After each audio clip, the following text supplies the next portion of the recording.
Hey guys, we're going to do a little wrenching on the Xmaxx today. Got one repair to be made and then just a couple little hop-ups. The first thing is I did break this little upper chassis brace the other day on my last bash. I'll show you the breakage in a minute, but that was $8 from Traxxas plus the shipping, so pretty expensive part. And Tbone Racing finally got in these rear A-arm protectors, which also protect the shock a little bit. They've been out of stock for quite some time, and so far really liking these front ones. They are actually a very good purchase for the Xmaxx. They provide a lot of protection for the A-arm, a little bit of protection for the shock. I'll show you the break that happened the other day. I'm not sure which jump it was, but it was a pretty good bash. This little piece of this broke right here. It's just like this one on that side. And it's probably nothing that's really gonna cause any problems, but I do get just a little bit more flex back there.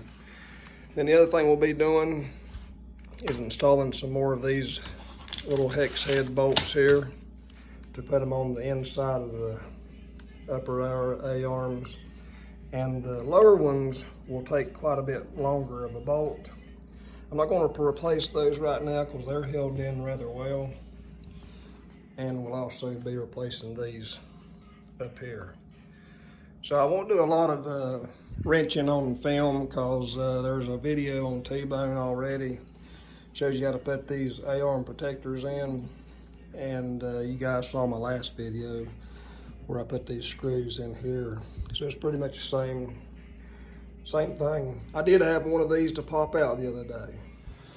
All right, something I will show you guys about these Tbone A-arm protectors. I didn't do a video on the front, but they come with this little silicone, like kind of like a hot glue gun around these threads, so these little bushings don't fall out. And that's on purpose because it is extremely hard if you take these bushings or spacers off of these bolts and then try to hold it in place while you're trying to screw this top plate on here and hold these bushings inside this A-arm all at the same time. So this is on purpose, actually. And the way you do this is you just take this, it comes assembled like this out of the box or the package.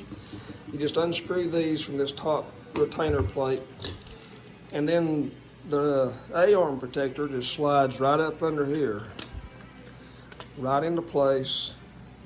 Fits perfect.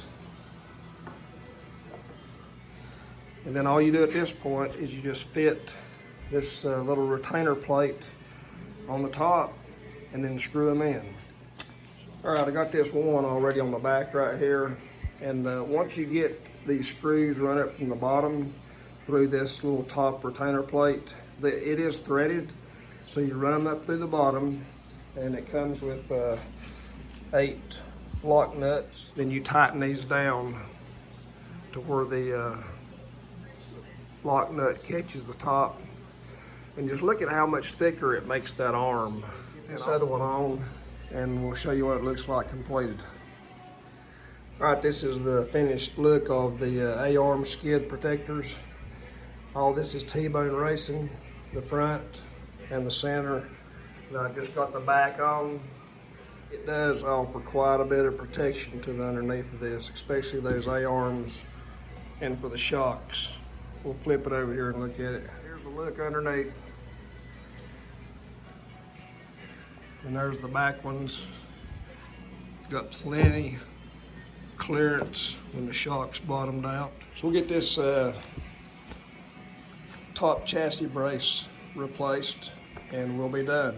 And by the way, I did get the rest of these hinge areas done with the bolts. You can see right in there. These pins are just held in by that little keeper right there on one side. And then a little screw goes in the A-arm, and just the head of it catches the pin to keep it in. and that's why they come out. That flexes a little bit, pulls it right off there. So now it's got fully captured. Those cannot come out, and neither can those. All right, that's it, guys. The upper chassis brace is installed, and it did have the brake right there. And I'm gonna save all these parts that break on the Xmaxx and just kind of keep up with it when I'm having to repair on it. But so far, that's the first breakage, minus the servo, of course. But this was a very simple fix.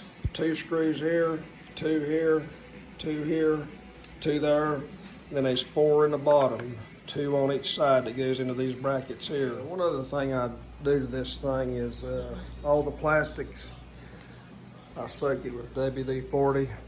It does soften them up. All the swivel points, inner and outer, all the main hinge points, I put this Tri-Flow lubrication on it. It's got Teflon in it. It helps soften up the plastic as well. But there's no squeaking. Everything's nice and smooth. And it does a really good job lubricating all these hinge points.